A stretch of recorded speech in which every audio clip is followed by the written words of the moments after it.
Menu হচ্ছে chicken. এখানে chicken আছে, ধোয়া হয়নি। আদা বাটা চলছে। এইখানে পেঁয়াজ ভাজা চলছে, ঠিক আছে। এখানে টমেটো, রসুন বাটা সব আছে। ধনে পাতা, আলু ভাজা হয়ে গেছে, আর হবে বেগুন ভাজা। তো আমরা এবার রান্নাটা সেরে ফেলি, তারপর আসছি।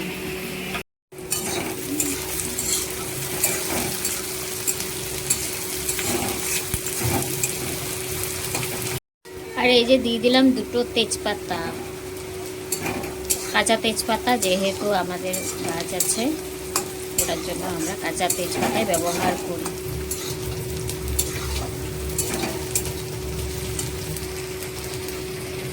তো আমার পেঁয়াজটা লাল লাল করে ভাজা হয়ে গেছে। এখন আমি দিয়ে দেব রসুন বাটা।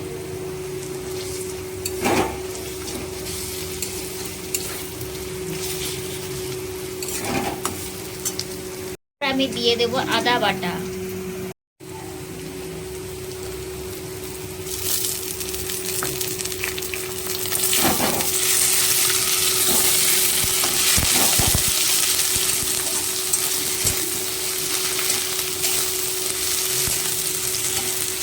তো এখন আমি দিয়ে দেবো টমেটো গুঁড়ো আর কাঁচা লঙ্কা। আমরা যেহেতু ঝাল কম খাই, ওটার জন্য লঙ্কা আমরা কম করে দিচ্ছি।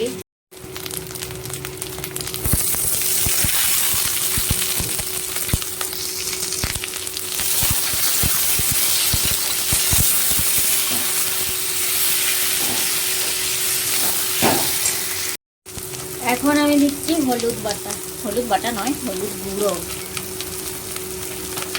হলুদ গুঁড়ো দিয়ে দিলাম।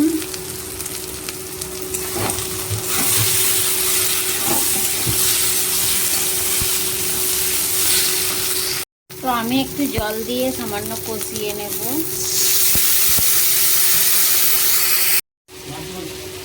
তো আমার প্রায় মশলা কষা রেডি। এরপর আমি চিকেনগুলো দিয়ে দেবো, আর ধনে গুঁড়ো, জিরে গুঁড়ো সব দিয়ে দিয়েছি। এরপর আমি চিকেনগুলো দিয়ে দেবো।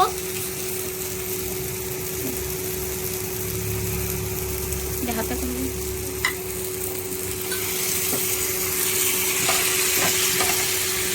এই যে চিকেনগুলো দিয়ে দিচ্ছি, এবার কষতে থাকবো চিকেনগুলো সহ, মশলা সহ। আমি তরকারি খাবো বলে